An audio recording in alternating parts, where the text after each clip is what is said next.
Hey guys, it's Courtney. Today I'm going to be using the Snowfall background stencil as well as the Winter Stamp and Die Set by Honeybee Stamps. And I have a piece of, Nina Solar White 80-pound cardstock here, and I'm going to do some ink blending with Shaded Lilac, Peacock Feathers, Broken China, and Tumbled Glass. And I'm kind of just randomly putting down my color. I'm using a couple of blending buddy brushes by Trinity Stamps, and I'm starting off with my lightest color, which is the Tumbled Glass, then moving on to the Broken China and kind of just plopping down my color. I'm not really worried about the colors blending at this point. And to be honest with you, I didn't get a great blend when everything was all said and done anyway, but most of it you're not going to be able to see. You're not going to be able to see whether or not you got the perfect blend or not. You're just going to be able to see the variation in color. So next, moving on to the Peacock Feathers and just adding that down into random areas. And then I will finish off with the Shaded Lilac in whatever white areas that I have left. And then I'm going to go in reverse. So I'm going to go back to all of the other colors that I started with just to get them to blend at least a little bit. Now, I can tell you this. You are going to see more mistakes in this card than I think you guys have ever seen before. Most of the time I just edit it out, or if it's a minor mistake, I keep it in. But I had no direction whatsoever when it came to this card. You'll see me make a panel that I didn't end up using, but I kept it in the video because I thought it was really pretty, but I didn't end up using it at all. So you can see here that I'm just finishing up this panel here. And at this point in the game, I'm like, I don't really like it. I'm not going to use it, but I'll put it aside for another project. I will end up bringing this back in, and this will be the panel I end up using for my card, but you'll see that in just a little while. So like I said, going to go ahead and put this aside, and then I decided that I wanted to create a watercolor background, kind of a messy watercolor background, and I wanted to kind of keep with the same color scheme, I guess you could say. So I'm going to bring out my watercolor mat by Waffle Flower, and I have a piece of Canson watercolor paper taped down just so that it kind of doesn't bend as it dries and as I add all of my water.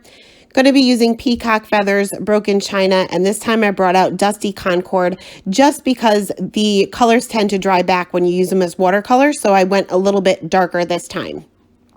I'm going to go ahead and saturate my entire panel here with just plain water, and then I'm just going to add a little bit of water to the pigment and just start dropping in that color. Kind of let them spread out on their own for the most part.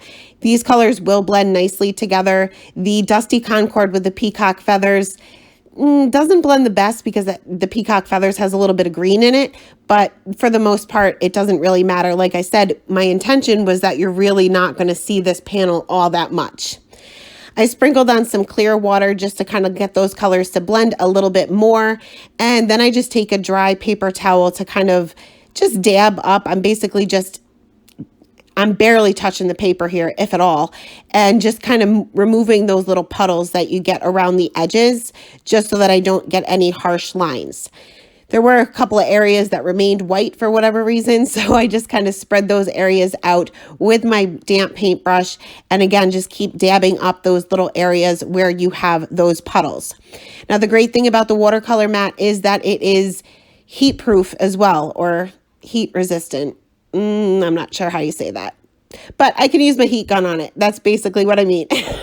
So I'm going to go ahead and heat set this just to kind of get the drying process started. I don't heat set it all the way, but I will kind of get the process started and then put that aside to dry a little bit. Again, we didn't end up using it, but I want to show it to you because it is very, very pretty.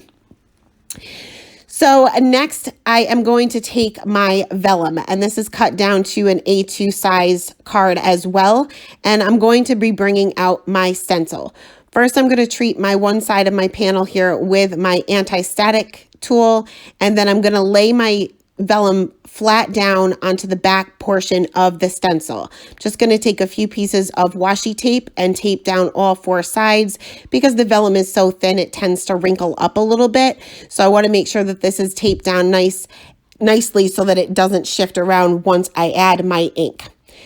So I'm going to be using Versamark Clear Sticky Ink, and you can use any embossing ink with this, but you'll just want to make sure that you're using one with that really squishy pad itself. Some of them have more of a felt pad and they're not as squishy. This makes it a little bit easier to get in between the grooves of the stencil. And obviously you can't necessarily see where you're adding it, being it's a clear ink. So you'll see that I'm pretty much going over this entire area, the entire stencil, many, many times, making sure that it's really, really nice and inked up. So then I'm going to go ahead and remove my stencil, but I'm going to keep the little pieces of washi tape on the side because this gives me something to hold on to while I'm adding my embossing powder and heat setting it.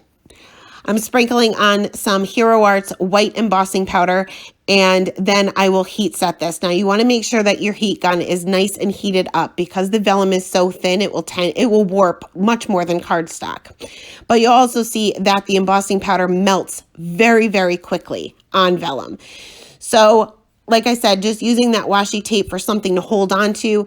The embossing powder is naturally going to stick to the tape, but that's okay. I'm fine with that as long as I don't burn my fingers. So once that was heat set, and you will want to make sure that your embossing powder is cooled off before removing the tape, or else you're going to just kind of smear it around. It only takes a couple of seconds, and there is going to be our top panel. Now I'm going to move back to the watercolor panel, which is going to, in my mind at this point in the game, I'm thinking that this is the panel I'm going to use. I wanted to add the snowflake stencil to this as well, but I wanted to add a little bit of texture and some shimmer. So I'm going to be using the shimmer paste, I believe it's called, or glimmer paste by Tonic, and Nouveau glimmer paste. And I'm going to tape this down the same way as I tape the vellum down. But I'm going to be using a different area of the stencil just because I don't want both of my panels to be exactly the same. I'm going to tape down all four sides, and I'm just using a palette knife here to go ahead and spread out that glimmer paste. You want to make sure that it's as even as you can get it, but there's so much sparkle in this glimmer paste that you're probably not going to be able to get it perfectly smooth. But the way it looks against the ink blended background or watercolor background, it really is very pretty. It's hard to see on camera because naturally it's clear, but you will, once this is done, you want to remove your stencil immediately and clean it immediately along with that palette knife because it does dry fairly quickly.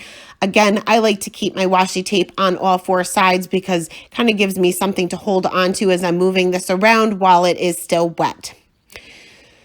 So next I'm going to go back to my ink blended panel now because now I'm realizing it, now that I'm seeing it, this isn't going to work, not with the vellum. So I'm going to add a little bit something to this background. So first I started with my shimmer spray, and I'm just using the nozzle to sprinkle that on, taking a paper towel and just dabbing that up.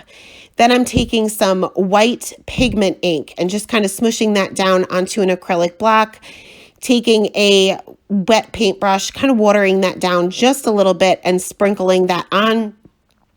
And then finally, I will take some gouache, some titanium white gouache, and this is by Arteza. I have a video coming out tomorrow with more about the gouache by Arteza, but this is completely opaque.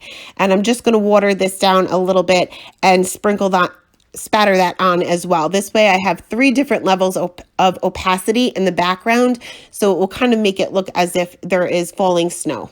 Not that you're going to see too much of it, but I really did like the way this background came out. So again, going to go ahead and put that aside to dry for just a couple of minutes to make sure that that shimmer spray and the paint and ink is completely dry before assembling my card. So finally, we're going to go ahead and move on to the sentiment. I'm taking the winter die set, and I wanted the shadow piece to be matching with the background. So I'm taking some broken china and just adding that to a piece of white cardstock. You can certainly use colored cardstock here, but this way it'll match perfectly. And I'm going to go ahead and run this through my die cutting machine. Next, I'm going to go ahead and assemble everything. I am first going to take my Tombow Mono Multi-Glue and adhere this ink blended panel flat down to an A2 size top folding note card, and then adhere my vellum piece. Now, unless you have vellum adhesive, which I don't feel the need to buy it. I don't use vellum enough, and I can find ways around it.